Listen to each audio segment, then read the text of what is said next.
सिद्धेभ्यः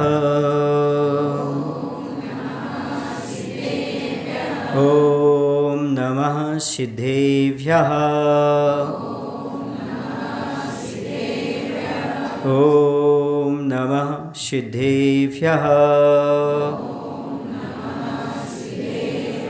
धर्मः सर्वसुखाकरो हितकरो धर्मं बुधान् शिन्वते धर्मे नैव समाप्यते सुखं धर्माय तस्मै नमः धर्माय तस्मै नमः।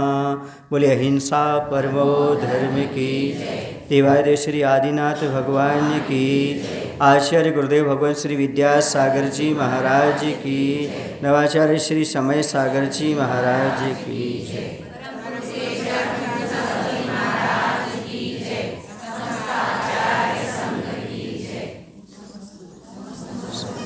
संसार में रहते हुए प्रत्येक जीव अनादिकाल से कर्म से बंधा हुआ है। उन कर्मों के उदय से पुनः राग द्वेष करता है और पुनः कर्म से बन जाया करता है। शुभ कर्म भी करता है, शुभ कर्म भी करता है। कर्म करते समय जीव को मालूम नहीं पड़ता मैं कौन सा कर्म कर रहा हूँ। जब उदय में आता है तब मालूम पड़ता है मैंने कौन कौन से कर्म किए हैं। और प्राय करके जब पुण्य का उदय आता है तब आदमी भूल जाता है कि हमने अच्छे कर्म किए थे इसलिए पुण्य का उदय में हमें सब कुछ मिल रहा है। लेकिन जब पाप का उदय आता है, संकट आते, तब उसे याद आता है कि मैंने कौन कौन से कर्म किए हैं जो आज हमारे उदय में आ रहे हैं।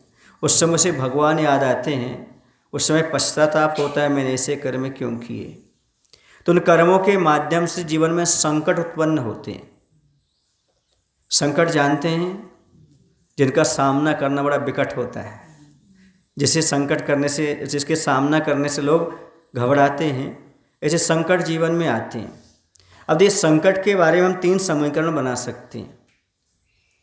सबसे पहला समीकरण ये है कि हम किसी को जीवन में संकट पैदा ना करें। हमारे ऊपर संकट आ रहा है वो बात अलग है, लेकिन हम ऐसा कर सकते हैं, पहला समीकरण ये बना सकते हैं, हम अपने माध्यम से कभी किसी के जीवन में संकट पैदा नहीं करेंगे, संकट की स्थिति उपस्थित नहीं करेंगे। कोई भी हो, चाहे हमारा दुश्मन हो, चाहे हित करने वाला हो, चाहे कुछ भी करने वाला हो, पर उसके जीवन में हम संकट उत्पन्न नहीं करेंगे, हम समस्या खड़ी नहीं करेंगे, हम समस्या पैदा नहीं करेंगे। चाहे समाज में हो, चाहे परिवार में हो, चाहे कहीं भी हो, समस्या हम खड़ी नहीं करेंगे। ऐसा एक अपन समीकरण बना सकते हैं, अपने आप पर ऐसी दृढ़ विश्वास बना सकते हैं कि हम अपने जीवन में किसी के लिए समस्या नहीं बनेंगे, हम संकट खड़ा नहीं करेंगे। दूसरा समीकरण, यदि अपने ऊपर संकट आता है तो उस समय धैर्य धारण करेंगे। समझ आया ना? संकट के समय प्राय करके आदमी विचलित हो जाते हैं। कर्मों के उदय में विवेक नहीं खोना, हर किसी के सामने, संकट के सामने बैठकर नहीं रोना, धैर्य धारण करना। संकट तो आ रहे हैं पर धैर्य धारण करो संकट के समय, क्योंकि संकट में ही हमारी धैर्य की परीक्षा होती है, हमारी महानता की परीक्षा होती है। हम कितने सहनशील हैं ये ज्ञात होता है। जब तक संकट नहीं आता तब तक ज्ञात नहीं होता। जैसे परीक्षा नहीं होती तो हम कितनी पढ़ाई की यह मालूम नहीं पड़ता, परीक्षा के समय मालूम पड़ता है कि हमने पढ़ाई कितनी की। वैसे हमारे जीवन में संकट आते हैं तब मालूम पड़ता है कि हमने धर्म कितना किया, धैर्य कितना है, साहस कितना है, सहन शक्ति कितनी है। ये अपने आप की उस समय परीक्षा हो जाती है। तो पहला समीकरण क्या बनाया था? जीवन में किसी को संकट पैदा नहीं करेंगे। दूसरा समीकरण क्या? यदि अपने ऊपर संकट आएगा तो धैर्य धारण करेंगे। और तीसरा समीकरण है किसी दूसरे पर संकट आएगा तो उसका साथ देंगे, संकट का निवारण करेंगे। जैसे बने उसके संकट को दूर करने का भाव अपने जीवन में बनाना। एक तो भगवान किसी को संकट मत देना, और संकट दे तो मुझे इतना सक्षम बनाना कि उसके संकट के समय काम आ सकूं। समझ गए? भगवान से प्रार्थना करना, भगवान हर इंसान को एक महंगी घड़ी देना। क्या? हर इंसान को एक बहुत महंगी घड़ी देना, पर किसी के जीवन में संकट की घड़ी मत देना। समझ आ रहा? किसी के जीवन में कोई संकट ना आए, ऐसा भाव रखो। इसके बारे में एक बहुत अच्छा उदाहरण मैंने आचार्य भगवंत के मुख से सुना था, जो मैं आपको सुना रहा हूं। वह रामायण का प्रसंग है। आचार्य का चिंतन कुछ अनोखा रहता है। रामायण के प्रसंग को देखते हुए, पढ़ते हुए आचार्य ने कहा, जब रामचंद्र जी लंका से जीत करके वापस अयोध्या आए, तो अयोध्या में ऐसा हो रहा था कि सबको सब कुछ दिया जा रहा था। राम को कुछ दिया, उसको हनुमान को कुछ दे रहे थे, और सुग्रीव कुछ दे रहे, सबको सब कुछ दे रहे थे। समझ गए ना? और बाद में उपसंहार के रूप में रामचंद्र जी ने इतना कहा, आप सभी ने मेरा भरपूर सहयोग किया, हमारे संकट के समय सभी ने साथ दिया। सुनना अच्छी तरह से, रामचंद्र जी के विचार सुनना आप लोग, आपको एक मिनट के लिए झटका लगेगा सुन करके। उन्होंने कहा कि आप लोगों ने संकट के समय बहुत सहयोग दिया, हमारा बहुत साथ दिया, पर मैं भगवान से प्रार्थना करता हूं मैं आपका कभी सहयोग ना दूं। क्या कहा? मैं आप लोगों का कभी सहयोग ना दूं। फिर उन्होंने कहा, जब आप पर संकट आएगा तब सहयोग दूंगा। मैं भगवान से प्रार्थना करता हूं आप पर संकट ही ना आए तो सहयोग देने की बात ही ना हो। बात समझ में आ रही? यानी मैं आपके प्रति पहले तो ये भावना भाऊंगा कि आप लोगों के जीवन में कोई हमारा जैसा संकट ना आए, किसी की पत्नी का हरण ना हो, किसी को वनवास ना हो। समझ गए ना? ऐसा पहले ये भावना भाऊंगा। समझ गए? इसलिए जब सहयोग की आवश्यकता नहीं पड़ेगी, जब होगा नहीं। समझ में आ रहा है ना? ये भावना अपने आप में बहुत महत्वपूर्ण है। किसी के जीवन में संकट ना आए, हे भगवान कोई दुखी ना हो, ऐसी भावना भाना एक कोई मोक्षगामी जीव ही भा सकता है। किसी के जीवन में कोई दुख ना आए, कोई संकट ना आए, ऐसी भावना भाना, और आगे चल कर के ऐसे जीव भगवान बनते हैं या तीर्थंकर प्रकृति का बंद करते हैं। समझ गए? क्यों? क्योंकि किसी पर संकट ना आए। भगवान संसार में जितने जीव हैं वो सब सुखी से रहें, सब आनंद का अनुभव करें। किसी भी जीव के लिए यही सबसे बड़ी मित्रता है। मैत्री का अर्थ क्या होता है? मैत्री का अर्थ हाथ मिलाना नहीं होता। मैत्री का अर्थ कंधे पर हाथ रख करके चलना नहीं होता। मैत्री का अर्थ होता है हमारी ऐसी मति हो जाए, हे भगवान कभी किसी प्राणी को दुख ना हो, जो कर्म से पीड़ित हैं वो सब उनके कर्म छट जाएं और सब मोक्ष मार्ग पर लग जाएं। ऐसी मति का नाम मैत्री है। कोई संसार में कर्म से पीड़ित ना हो, कोई दुखी ना हो संसार में। भगवान प्रत्येक जीव के कर्म छट जाएं और सभी श्रेयस मार्ग पर लग जाएं, मोक्ष मार्ग पर लग जाएं, कल्याण मार्ग पर लग जाएं। सर्वे भवन्तु सुखिनः, सर्वे सन्तु निरामयः, सर्वे भद्राणि पश्यन्तु, माँ कश्चित् दुख भाग भवेत्। हे भगवान सभी का कल्याण हो, सभी निरोगी हों। समझ गए? सभी का कल्याण हो। इस प्रकार की भावना जो है इसी का नाम मैत्री भाव है। मैत्री भाव जगत में मेरा, सब जीवों से नित्य रहे। बस इतने ही, इतनी भावना भाली आपने, सब काम हो गया। सभी जीवों के प्रति, ऐसा नहीं कि पड़ोसी के प्रति या जिससे हमारी दुश्मनी उसके प्रति, नहीं, सब जीवों के प्रति एक बार 5 मिनट ऐसी भावना तो भाव। भगवान जितने संसार में जीव हैं, चाहे हमारा अहित चाह रहे हो, चाहे हमसे दुश्मनी निकाल रहे हो, चाहे हमसे बैर किया हो, चाहे गाली दी हो, चाहे कुछ भी किया हो, उन सब के संकट दूर कर दो आप। ऐसी भावना एक बार 5 मिनट बैठ कर तो देखो, आपकी जो आकुलता अपने आप समाप्त हो जाएगी। आपके परिणाम ऐसे रहेंगे, ऐसे विशुद्ध रहेंगे, ऐसी ऊर्जा का संचार होगा जैसे मुनियों के पास ऊर्जा का संचार होता है। पर क्या करें, भा नहीं पाते। क्यों? राग द्वेष करते रहते हैं, लड़ाई झगड़े करते रहते हैं, घर के 4 सदस्यों के प्रति नहीं कर पाते। समाज का तो छोड़ो, गांव का छोड़ो, देश का छोड़ो, घर के 4 सदस्यों के प्रति भी ऐसी भावना नहीं आती कि इनके संकट दूर हो, निरोगी हों। अरे उसको तो ऐसा होना ही था, यदि किसी को गड़बड़ हो गया तो ना, नहीं उसको तो होना ही था, वो अच्छे भाव नहीं रखता, ऐसा नहीं करता। ये भाव आते हैं तो उस समय वह आपकी मैत्री भावना नहीं टिकती। समझ में आ रहा है? तो 3 समीकरण कौन कौन से? किसी को संकट पैदा नहीं करना, किसी पर संकट आया, अपने ऊपर संकट आया है तो उसे शांति से सहन करना, धैर्य धारण करना, और दूसरे पर संकट आया है तो उसके संकट को साथ देना, संकट दूर करने का भाव रखना। ये 3 भाव, यदि 3 समीकरण आपके पास आ गए, यही भावना यहाँ पर भाई जा रही है। जो शिल्पी है उस पर संकट आया है, घड़ों पर संकट आया है, तो गुलाब का पौधा इस प्रकार का विचार कर रहा है, भगवान इनका संकट दूर हो जाए। और ये कहा जरा भगवान आपके होते हुए, और वो भी आपकी भक्ति करने वाला, वो संकट में पड़ा और संकट दूर नहीं कर रहे, इस आर्य के इस कार्य में आप विलंब क्यों कर रहे हो? क्या कारण है? जो आपके पास रहने वाला है, सब कुछ करने वाला है, उसके संकट को आप दूर क्यों नहीं कर रहे?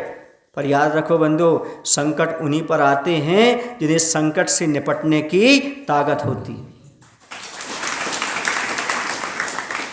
जिसे संकट से निपटने की ताकत नहीं होती, उनको संकट नहीं आते, वो भी समझदार होते हैं, हर किसी पर संकट नहीं आते। देखो जितने भी महापुरुष हैं उन सब पर क्या आए हैं? संकट। आप महापुरुष नहीं हो, आप पर नहीं आए। कोई भी महापुरुष हो उस पर संकट जरूर आते हैं, तभी वो महापुरुष बनते हैं। ये बताओ, आपके लिए कभी ऐसा देखा कि कोई सामान्य व्यक्ति बहुत संकट में है? नहीं होता। कोई विशेष व्यक्ति होता है वो संकट में होता है। क्यों? क्योंकि उसमें ताकत होती है। क्या होती है? ताकत होती है। यदि आपको बस संकट आ रहा है तो आप समझ लेना कोई विशेष व्यक्ति हो आप, तब संकट आ रहा है। प्रकृति ने आपको विशेष चुना है, समझिए ना। यदि आपकी सारे नगर में बात हो, बातें हों आपकी नगर में, तो समझना आप में कोई तो बात है, तभी तो सारे नगर में बातें हो रही हैं, वरना बातें कैसे होती? कोई बात तो है आप में, कोई चीज़ तो है, तब तो हो रहा है, वरना कैसे हो सकता था? कहीं ना कहीं तो आप किसी ना किसी क्षेत्र में आगे हो, तभी आपकी सारे नगर में क्या चल रही हैं?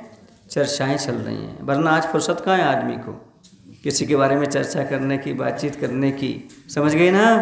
तो ये जो संकट आते अपने जीवन में, तो समझ लेना कुछ ना कुछ हम अच्छा करने जा रहे हैं। और श्रेयांश बहुनि विघ्नानि, कोई भी अच्छा कार्य करने जाओगे अनेक विघ्न आएंगे। ये कार्य की पहचान है, अच्छे कार्य की पहचान है कि आप जब भी अच्छा कार्य करने जाएंगे तब आपको संकट उपस्थित होंगे ही होंगे। समझ रहे ना? अब आप पूछेंगे हमारे बुरे कार्य में संकट क्यों नहीं आते? क्योंकि बुरा कार्य स्वयं संकट है। क्या? बुरा कार्य स्वयं संकट है, उसमें क्या संकट आएंगे? यदि संकट आएंगे तो कोई अच्छे कार्य में ही संकट आएंगे। अंधकार में क्या अंधकार आएगा? प्रकाश में अंधकार बाधक हो सकता है। बोलो ना भाई। ऐसे ही जो अच्छा कार्य है उसमें हमेशा विघ्न आते हैं, ये हमारी पहचान है।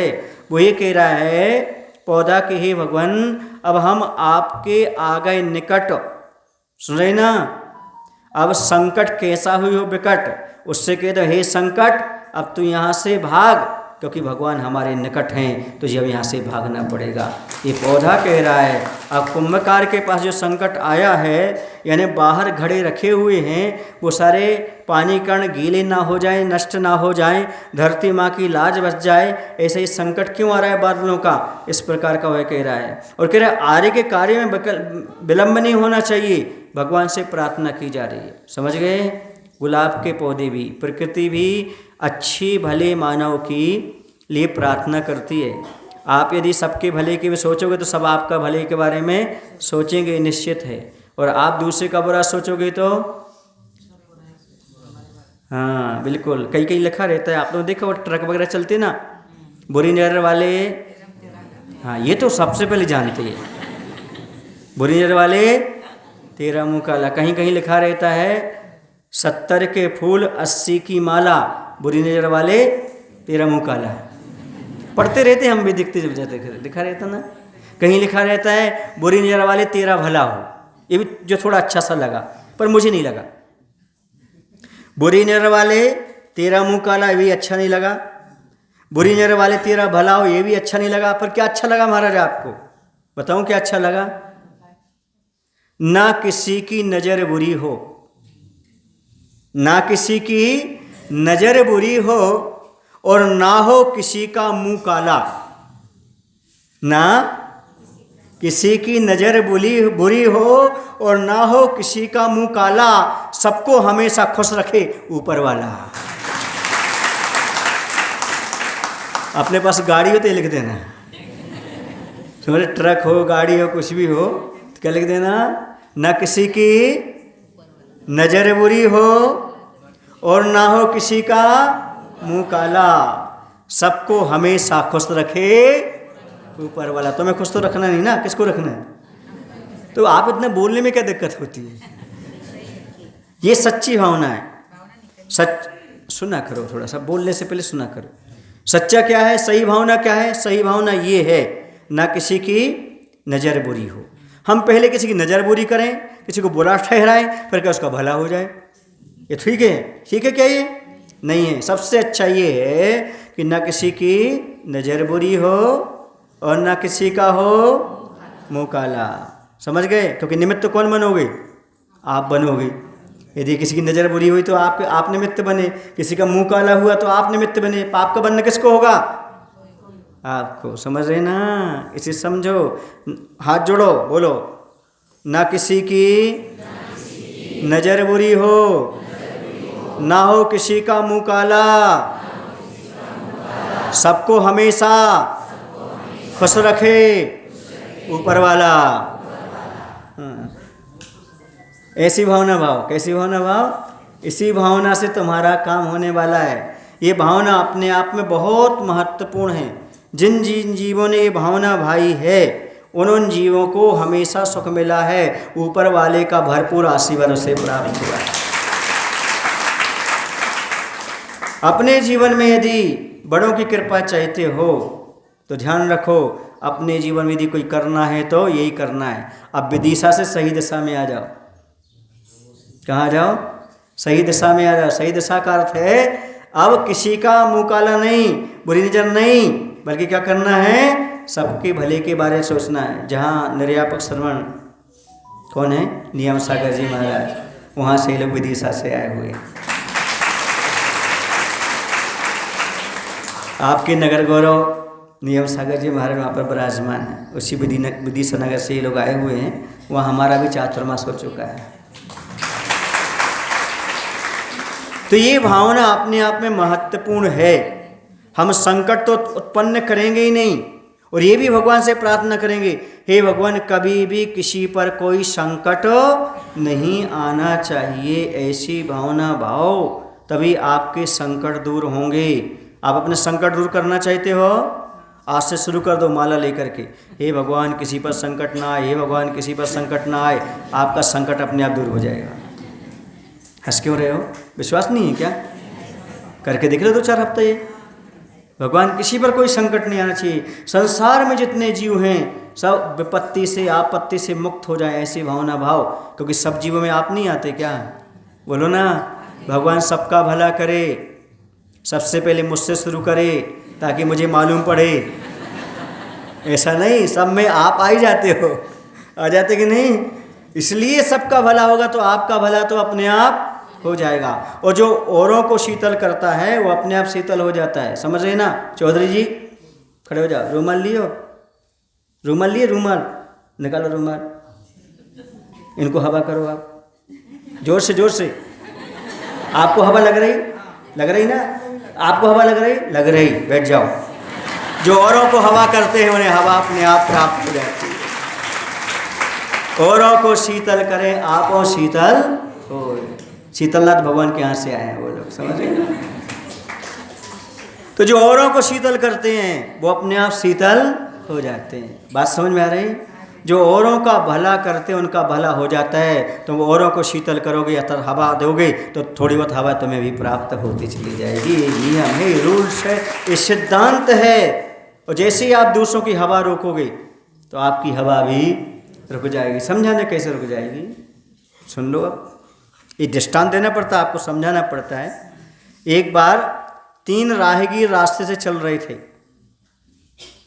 तो क्या हुआ, 2 राहगीर के पास लैंप नहीं था, उजाला नहीं था, एक के पास उजाला था। वो उजाले में चल रहा था और 2 लोग उसके साथ चल रहे थे। उसने कहा देखो ये फोकट में हमारे साथ चल रहे हैं। कैसे चल रहे हैं? फोकट में चल रहे हैं, इनके पास कोई लाइट है नहीं है, कोई उजाला है नहीं है, और हमारे साथ ये चल रहे हैं। क्यों ना कुछ ऐसा किया जाए कि इनका उजाला रोक दिया जाए। क्या रोक दिया जाए? इनका उजाला। तो उसने क्या, अपना लैंप बुझा दिया। अब तीनों अंधेरे में चलने लगी। और सबसे आगे कौन चल रहा था? ठोकर किसको लगेगी? ठोकर लगी, धड़ाम से गिर गया। उसने फिर लैंप जलाया, सबको चलाया। मायने समझे आप? हम दूसरे के प्रति संकट पैदा करते हैं, हम दूसरे पर संकट पैदा नहीं करते, हम स्वयं संकट में पड़ जाते हैं। इसलिए कभी किसी को संकट पैदा मत करो। यदि आपके माध्यम से किसी का संकट दूर हो रहा है, उसे सहयोग मिल रहा है, तो आपको दिक्कत क्या है? आपका काम तो बिगड़ नहीं रहा है ना, आपका काम तो चल ही रहा है। यदि साथ में दूसरे का भी काम चलता है तो आपका क्या होता है? आपका क्या बिगड़ता है?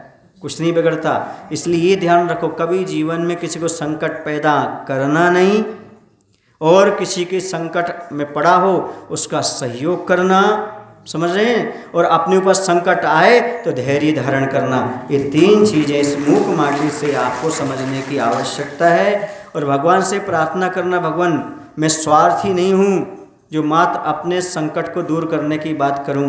मैं तो ये कहता हूँ संसार में कभी किसी जीव पर कोई संकट उत्पन्न हो ही ना।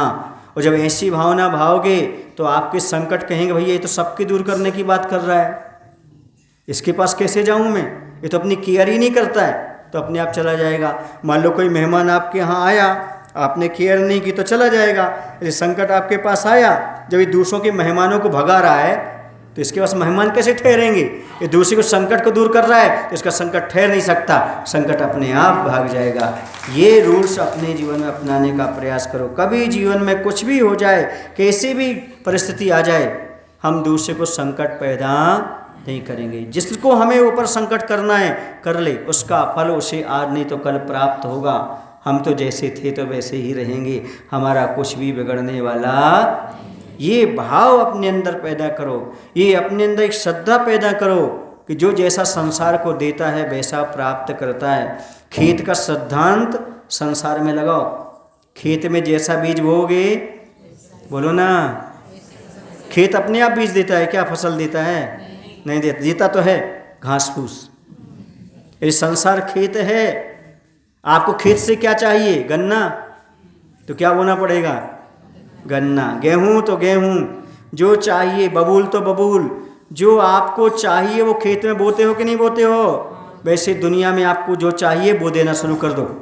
दुख चाहिए तो दुख दो, और सुख चाहिए तो सुख दो। यदि सुख दोगे तो सुख आपको प्राप्त होगा। खेत में एक दाना डालते हो 100 गुना मिलता है। बबूल डालो तो आम डालो तो आम मिलेगा। वैसे संसार में दुख दो तो और सुख दो तो आपको उसका 100 गुना लौट करके भोगना पड़ेगा, आज नहीं तो कल। ये प्रकृति का नियम है। इसे स्वीकार करते हुए यहाँ पर ये विचार करना है कि जैसे यहाँ पर संकट आया है और संकट में सारे पौधे वगैरह उसका सहयोग दे रहे हैं, समझ गए ना? तो हम तो पंचेंद्रिय हैं। यदि हमारे स्वामी पर, हमारे समाज पर, हमारे परिवार पर संकट आया है तो हमें भगवान से प्रार्थना भी करना चाहिए और तन मन धन से संकट का दूर करने का प्रयास करना चाहिए। ये जहाँ पर संकल्प होगा वहीं पर काम यहाँ पर चल सकता है, अन्यथा नहीं। तो इस प्रकार से यह फूल प्रार्थना कर ही रहा था। इतने में क्या हुआ? गुलाब का कांटा भी वहाँ पर देख रहा था, उससे भी नहीं रहा गया। कांटा जरूर है, कैसा है? कांटा जरूर है, पर ध्यान रखना कांटे भी बहुत काम में आते हैं। इसमें कांटे नहीं है क्या? घड़ी में बोलो, सुई कांटा नहीं है क्या? और जब आपके पैर में कांटा लग जाता है, जब क्या ढूंढते फिरते हो? दूसरा कांटा सूखा हुआ, क्योंकि कांटे से कांटा निकलता है। तो एक कांटा भी संकट में काम आ रहा है। जो कांटा औरों को बुरा लगता है, वो कांटा भी क्या रहा है, संकट में। तो अब कांटे से अच्छे हो कि बुरे हो? यदि संकट पैदा करते हो दूसरों को तो बुरे हो, और यदि आप संकट में साथ देते हो तो कांटे हो। समझ रहे ना? और संकट को दूर करने के भगवान से प्रार्थना करते हो तो फूल हो।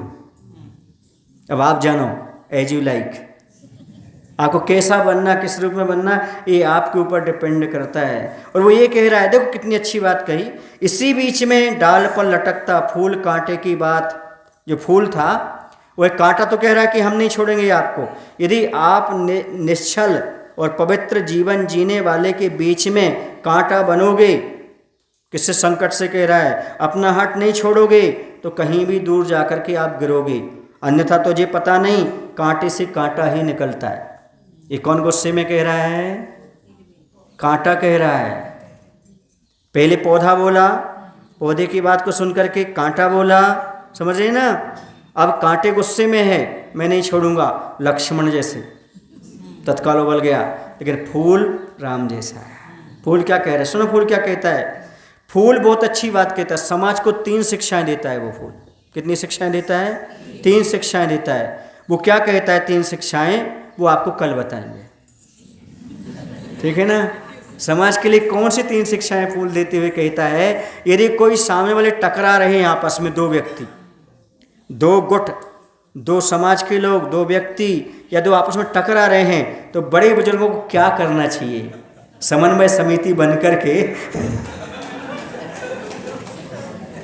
कैसे उसका समाधान निकालना चाहिए, ये तरीका कल आपको बताया जाएगा। बोले महावीर भगवान की जय, आचार्य विद्यासागर जी महाराज की जय। हे प्रभु, हे प्रभु, हम सभी को इतनी शक्ति, इतनी बुद्धि देने की कृपा करो, ताकि हम कभी किसी के जीवन में संकट पैदा ना करें।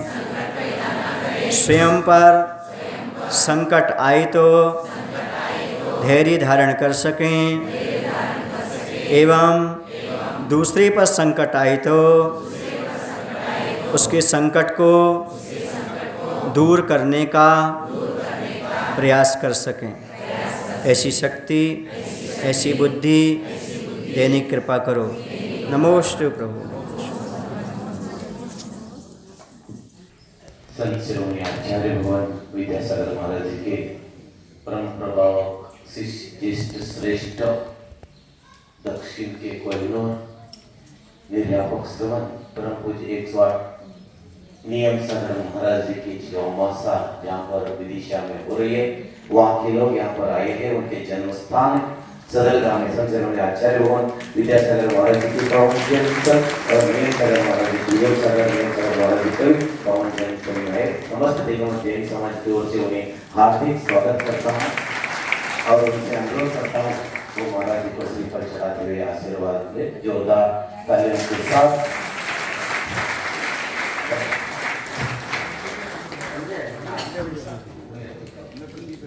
और यहाँ से यहाँ और भी लखनऊ से सिवनी जिला सुलभ जैन जी, सुलभ जैन, पंकज जैन लखनऊ से यहाँ बताए हैं सिवनी जिला।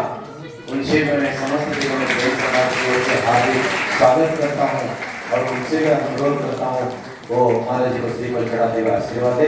और मैं उत्तम जी पाटिल और कुमार संभव जी के अनुरोध करता हूँ आकर उनका सम्मान करें। और आचार्य नियम सदन महाराज की जन्मस्थल आ जाते हैं। हाँ, अरे महाराज जी के पास, हाँ बड़े मतलब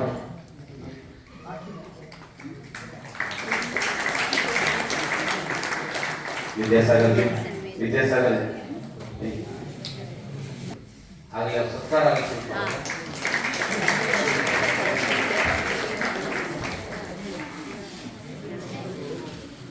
हाँ राजभर पाटिल हाँ महिला अधिकृत में महिला